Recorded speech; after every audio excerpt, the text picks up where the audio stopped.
सात संगत जी, प्यार से कहना जी, धन निरंकार जी। सात संगत जी,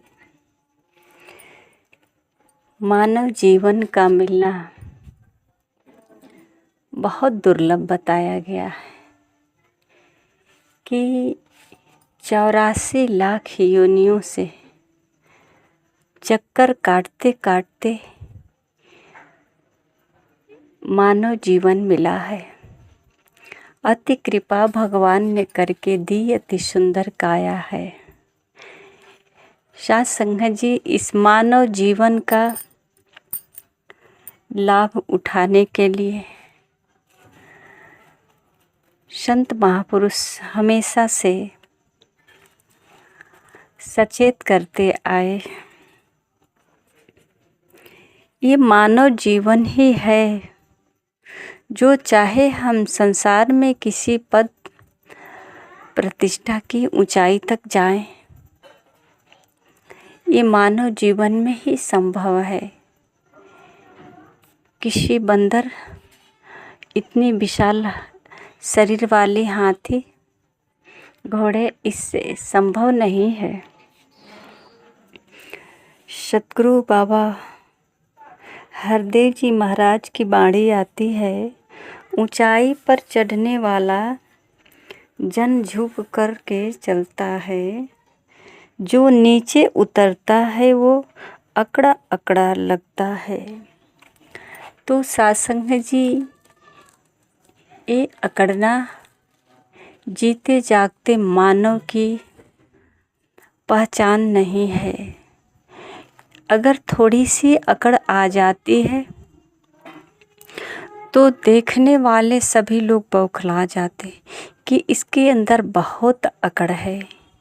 लगता है ये अकड़ किसी को पसंद नहीं आता और झुके हुए मानव को सब लोग पसंद करते हैं, सब खुश रहते हैं और कहते हैं कि ये बहुत महान व्यक्ति है, ये बहुत गुणवान व्यक्ति है। इतनी सहजता है इसके अंदर, इतनी नम्रता है, एक गुण है झुकने का, जो यही झुकाव मानव को जयकारा तक ले जाते हैं। जो कहा जाता है कि राम की जय घोष करता है और रावण जैसी कर्म करता है। सात संगत जी, राम का केवल जय घोष लगाने से कोई फायदा नहीं, काम तो रावण का ही होता है। हम बार बार रावण का पुतला जलाते रहेंगे, पर जो रावण वाली भावनाएं मेरे अंदर है उसको नहीं जलाए तो रावण का बाहर पुतले जलाने से कोई फायदा नहीं। क्योंकि जो पुतले को हम जलाते हैं, इसको जलाते समय भी एक अहंकार का जन्म होता है, वो भी मानव के अंदर। क्योंकि ये रावण को तो भगवान राम त्रेता में ही मार डाले और ये त्रेता वाले रावण आज तक जो है हम उसी का मतलब उसी का कॉपी करके एक पुतला बना करके जलाते रहते हैं। तो जिस तरह से समय बदलता गया, मानव का विचार बदलता गया, रावण भी बदल गया। रावण भी मन के भीतर है, ये मन ही रावण है, मन ही राम है। इसके लिए महापुरुष कहते हैं कि ये मानव जो जीवन मिला है बहुत उत्तम है और इस जीवन में ही समझ सकते हैं कि रावण कौन है, कहाँ है, कैसा है, इसका कर्म क्या है। कर्मों से पहचान सकते हैं।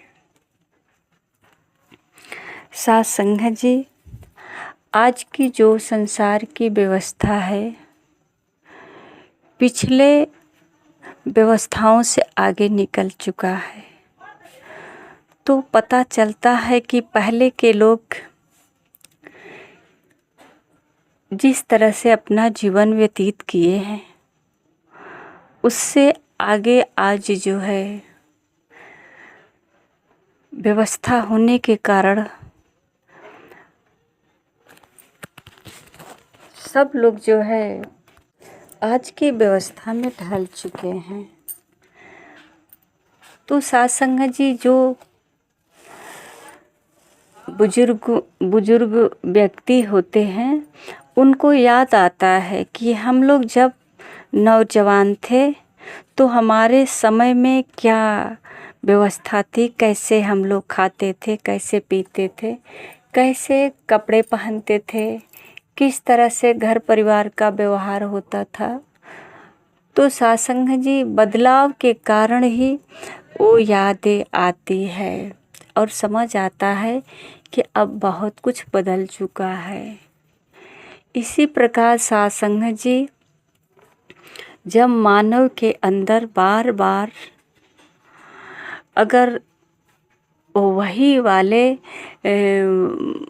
भावना है रावण को जलाने वाली, उसी रावण को जलाने वाली, तो ये अभी तक लगता है राम का जो भाव है कि रावण को, यानी कि सत्य को हरा कर असत्य को हरा करके सत्य पे विजेता प्राप्त कर लिए, तो ये आज अधूरा सा लगता है कि कहीं न कहीं हमारे मन में ये अधूरापन लग रहा है कि रावण को जला कर आए, पर सच में रावण को नहीं बल्कि रावण के पुतले को जला कर आए। आइए सत्संग जी, आज कोई ऐसा जो कहा जाए मूर्ख, कोई ऐसा नहीं है। सब लोग पढ़े लिखे हैं।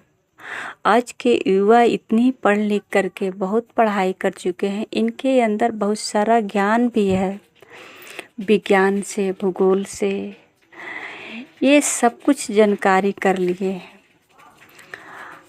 पर सत्संग जी, क्या कमी रह गई है जो सब कुछ जानकारी करने के बाद भी आज वहीं पे खड़े हैं जहां हमारे पीढ़ी कभी भूतकाल में खड़ी थी।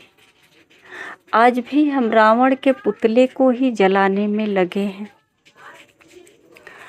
अपने मन में जो रावण के प्रति आक्रोश आ रहा है, क्रोध आ रहा है, ये सच में क्रोध आ रहा है या कि एक फॉर्मेलिटी पूरा करते हैं? क्यों अपना समय व्यतीत करते हैं? कभी इस पर विचार करके ही विचार करें कि अगर हमारे मन में जब ऐसा भाव आता है, विचार आता है, तो हम स्वयं रावण से कम नहीं हैं। रावण जैसा अगर हमारा कर्म होता है, सत्संग जी, मानव के अंदर मानवीय गुण, कहते हैं मानव के अंदर वो गुण होता है जो हर किसी के परोपकार का कार्य करता, हर किसी के दर्द पे मरहम का काम करता है या कि किसी को दर्द देता है। सत्संग जी, क्या भगवान राम दर्द देने के लिए ही 14 वर्ष वनवास गए या किसी के दर्द को मिटाने के लिए? अगर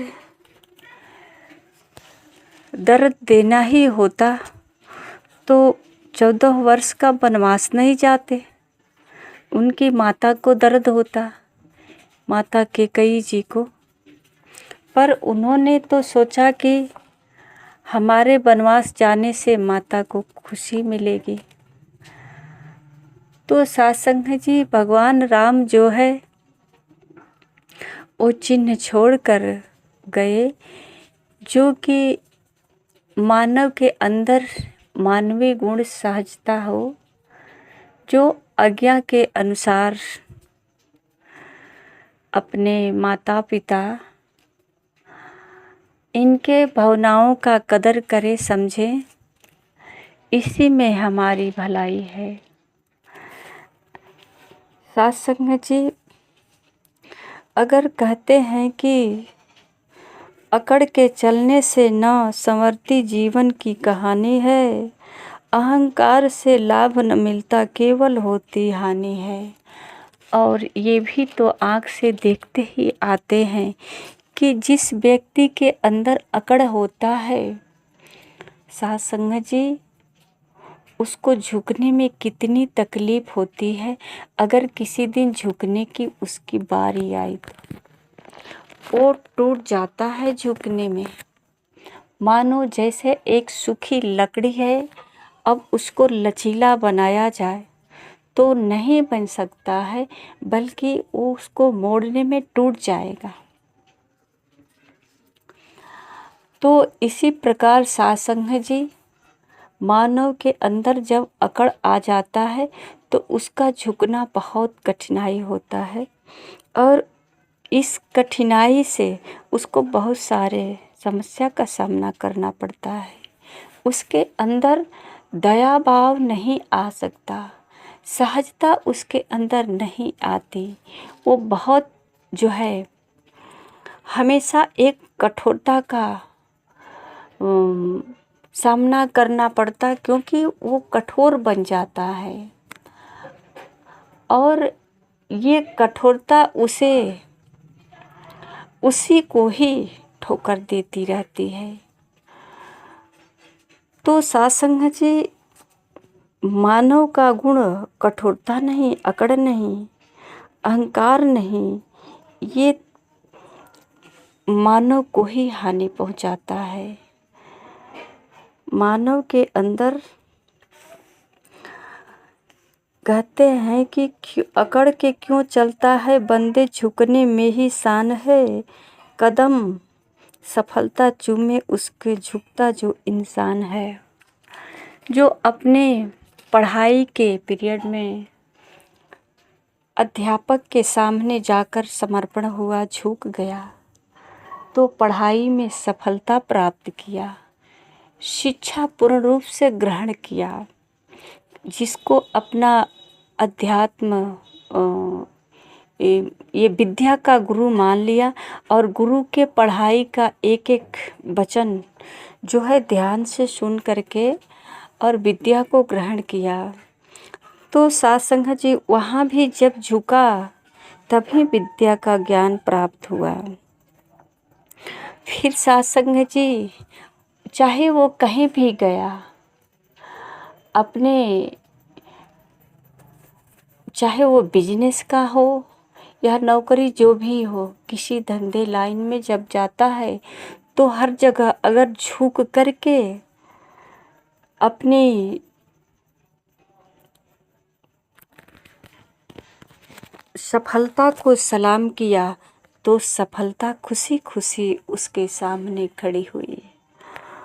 और सासंग जी जो अकड़ से सफलता को प्राप्त करना चाहा तो सफलता भी नहीं प्राप्त हुई और कठिनाइयों का सामना करना पड़ा। उसका शान भी नहीं रहा, वो निराश हो गया। उसके अंदर इंसानियत का गुण भी नहीं रहा, उसका गुण बदलता गया। कहते हैं कि पहले खुद झुकना पड़ता है, औरों को झुकाना जो, कहे हर देव तू नम्र हो जा, रुतबा बड़ा बनाना जो। तो सासंग जी गुरु का, संत महापुरुषों का, हर सज्जन व्यक्ति यही सिखलाई देते हैं कि अगर बड़ा बनना चाहते हो तो इसके लिए बड़कपन दिखाना होगा, यानी झुकना होगा। जब झुकेंगे तो इनके अंदर झुकने से ऐसी गुण आएगी जो मानवीय गुण, जिसका सराहनीय आज हम करते हैं, जो राम को कहते हैं मर्यादा पुरुषोत्तम राम है। राम भी रावण को चाहते तो बहुत पहले ही मार देते, पर सासंग जी बहुत रावण ने विवश कर दिया, तब राम को मारना पड़ा। इतने सहज भगवान राम की लीला को हम पढ़ते हैं, दोहराते हैं देखते हैं, पर ये सहजता मानव के अंदर नहीं आ पाता है।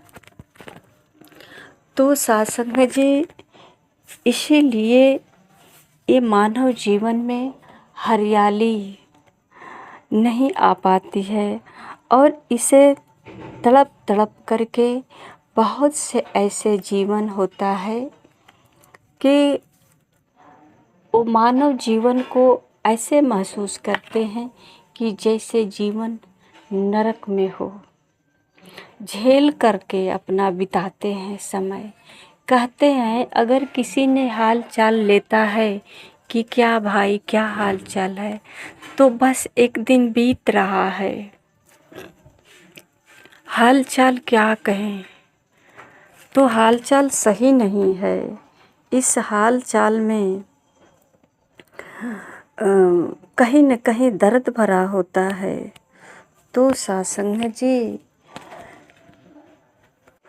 यही कठोरता के कारण, अहंकार के कारण होता है कि इसमें सहजता नहीं आता और ये जीवन नरक सा महसूस होता है। इस जीवन को किस तरह से अनुभव करना है कि ये एक स्वर्ग का व्यवस्थापक है। ये जहाँ भी जाता है स्वर्ग बनाता है। सुंदर भगवान राम जंगल में भी कितने सहज से और कितने सुंदर ढंग से अपना जीवन व्यतीत किए। जहाँ भी रहे केवल अपने गुण को ही प्रसार किया। तो सत्संग जी, ये भगवान राम का अंदर जो गुण है, उसका गुण का ये प्रभाव है जो आज तक हम इस